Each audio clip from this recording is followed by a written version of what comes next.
What's up, y'all? Welcome back to my channel. And today we're doing an easy high top lock style. Like, it's real easy. And I'm gonna do a little cut tutorial too.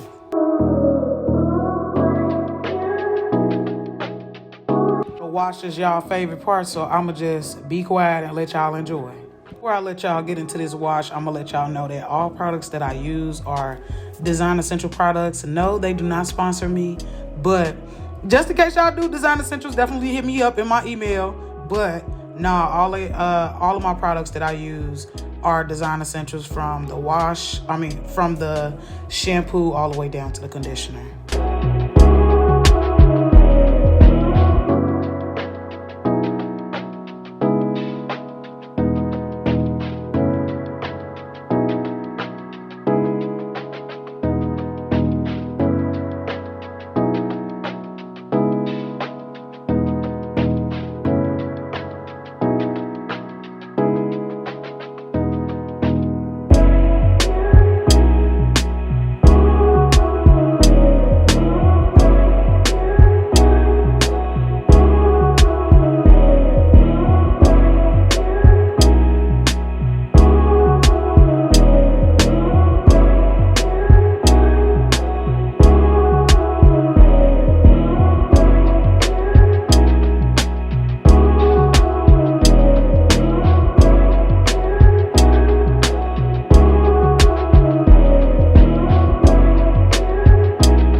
Retwist, y'all. You know, I only use the palm roll / D-spin / locksmithing method.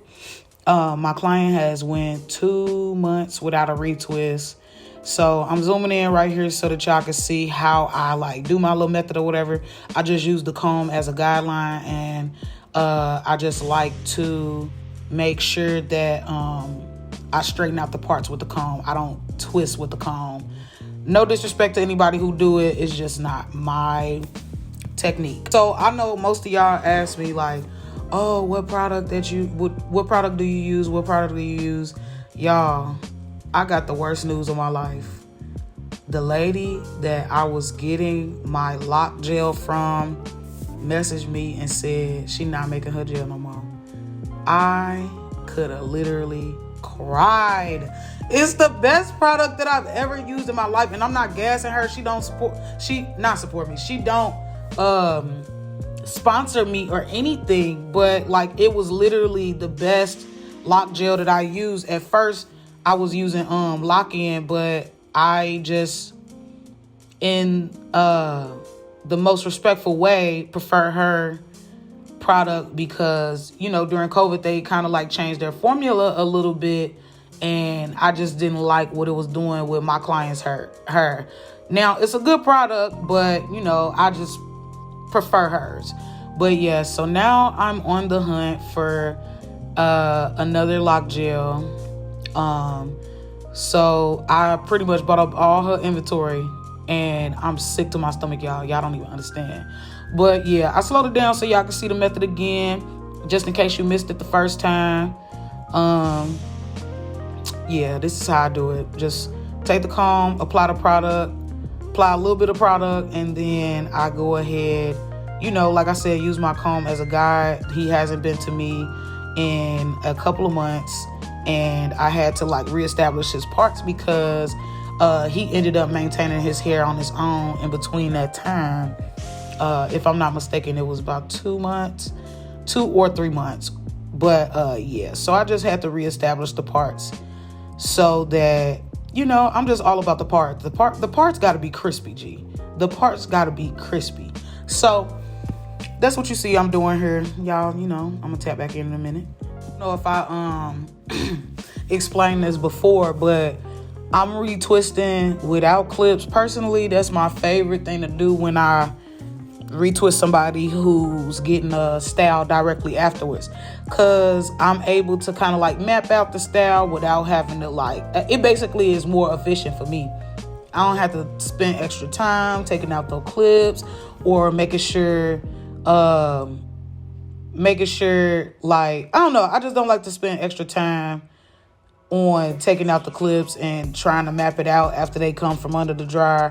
I'd rather get it all done in one scoop, and then they spend most of their time in the dryer instead of me like, oh, sit under the dryer and then blah, blah, blah, blah, blah. Because most of the time when I do my client's hair, a lot of people ask, I do blow dry just a little bit just to make it to where it's not soaking wet. Like the roots be damp, and then the rest of the locks be pretty much wet. It just don't be soaking them up.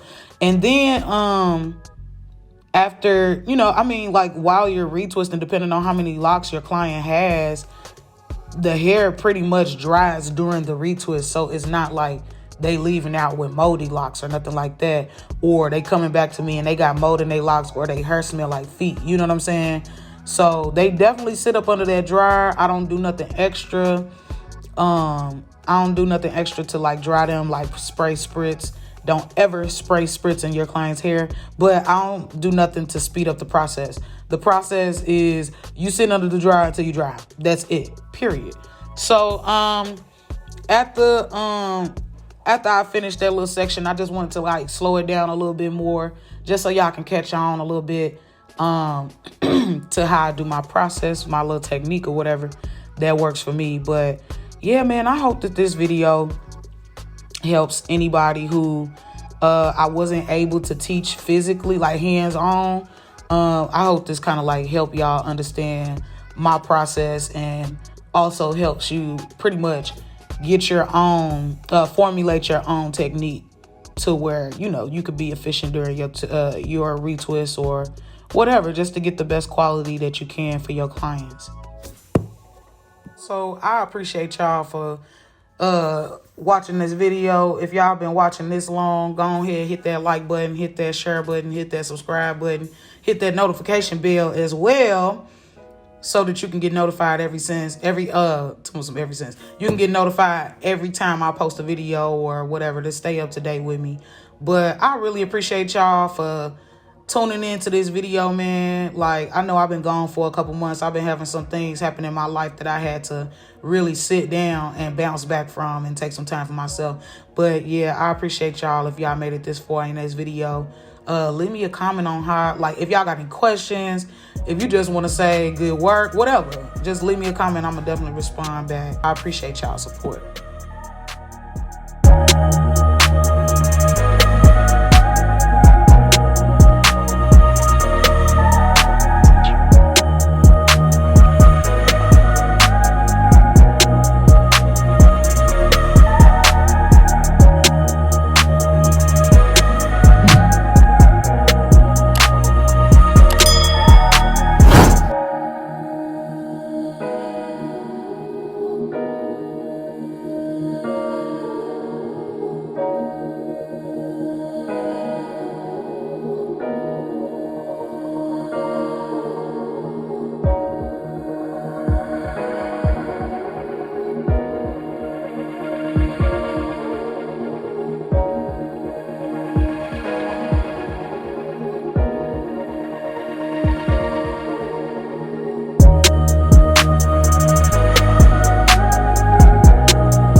arm be in the way, but bear with me, I'm gonna explain it. So what we doing is 3, I don't know what you really call them, but I'll just say inside out barrels. Like, so you know how you do the regular barrels, you take one from one side on your right hand side and take it to your your left hand side. Let me say that one more time. You take a lock from your right hand side, you cross it over the top of the lock and over to your left hand side. But here I'm going from my left hand side under the braid to my right hand side and over. So it's like a under over motion. I don't know if y'all catch that, but it's a under from the left side to the right side over the braid. And I'm doing it like every other one. You know what I'm saying? So if I start on the left, on the other side, I'm gonna start on the right and vice versa. So I'm gonna speed it up a little bit and y'all gonna be able to see exactly what I'm talking about. So it's not your average burl, but yeah, it's gonna sit up a little higher than your burl rolls, your regular burl rolls, or what do you call them? Spider braids, whatever you want to call them. But yeah, I do the no clip method because it's just easy for me to map it out and make sure that the braids is even. Please, if you got to, count the locks so that you can get around the same number of locks, so it don't just be off and you just got one braid skinny, the other braid lopsided. You know what I'm saying? Just do your best to make it as even as possible. But yeah, so I did 2 regular burls. You can see me looking at the camera, but I did 2 regular burls, one on each side, and in the middle was like an inverted burl. And then we just gonna throw this all into a ponytail, but I kind of like braid them into the first barrel in the middle. That way, it don't have like a gappy look. And when I say gappy, I mean like to where I pull all the hair together and like the braid stops a little too early and it just don't go together. You know what I'm saying? It just look like unfinished business, if you get what I mean. But yeah, that's really it. Clearly, I'm over here. We watching a good show, y'all. Ignore me. I forgot to edit that out. But we watching Fatal Attraction. Don't judge us. I love me a good crime show while I'm doing her. All my clients know that's what I do. It's either that or Judge Mathis. You don't get to choose. Sorry. That's the choice. Ignore me. But you know what I'm saying? Like, I just tighten it up a little bit. And of course, you got to ask your clients, is it too tight? I asked him. He said no.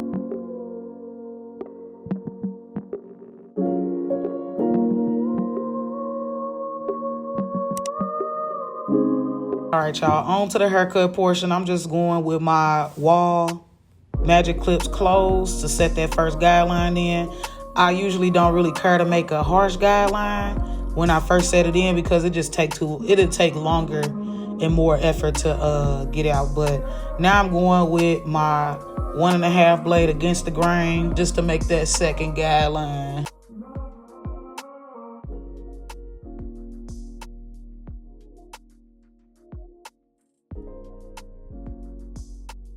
And then I'm going in with my Andes Masters. I'm just really playing with the lever, open and close, trying to get that bottom line out and kind of like just trying to blend everything in. And then I ain't really using the guard. I'm just kind of like adjusting my pressure where it's needed to where I don't pretty much make the fade too light. You get what I mean? I'm just going in, touching it up. These are my Fade Masters, by the way. Corded. I don't really care for the cordless Andes Master because the motor just don't got enough power for me. This one got the magnetic motor, and anything that's cordless got the rotary motor, and it just don't be hitting like I want it to hit. But whatever, it don't matter. I'm just flicking in and out. I ain't really, going too rough on the skin. I'm just going ahead and just getting these lines out and making it a smooth transition for this fade.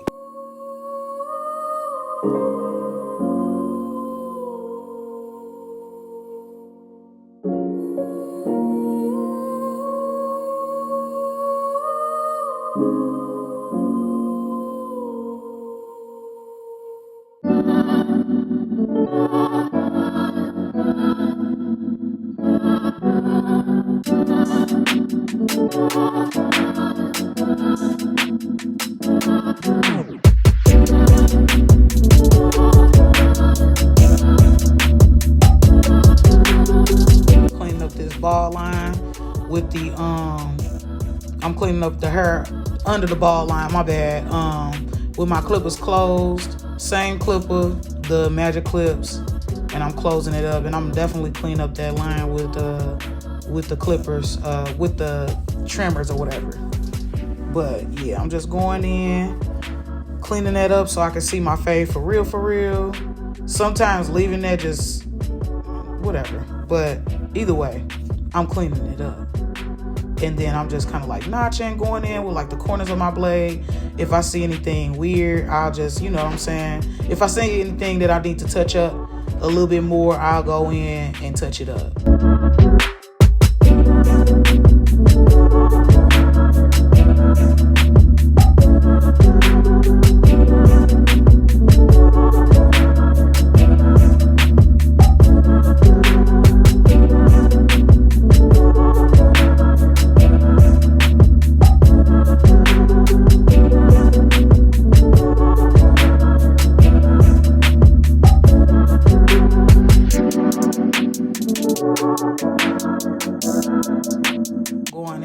Fabulous trimmers, and I'm just, you know what I'm saying, making that C cup prominent a little bit. And yeah, this is, I ain't even set the blade on these for real. I'm just going in, just a little tap. I don't need to, you know, scrape the skin or nothing like that. Just a little pop. And my client don't even most of my clients that are male or mask or whatever you want to call it, they don't even really get lining. So I just hit the vertical bars and that's it. I ain't even hit them with the razor. Sometimes they don't even want the razor. So I just hit them with the clippers, and that's really the finished cut. That's all I did for this cut. I go in with my mousse.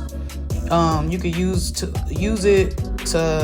whatever mousse you want to use. Just make sure you know what your client is not allergic to. And this is my before.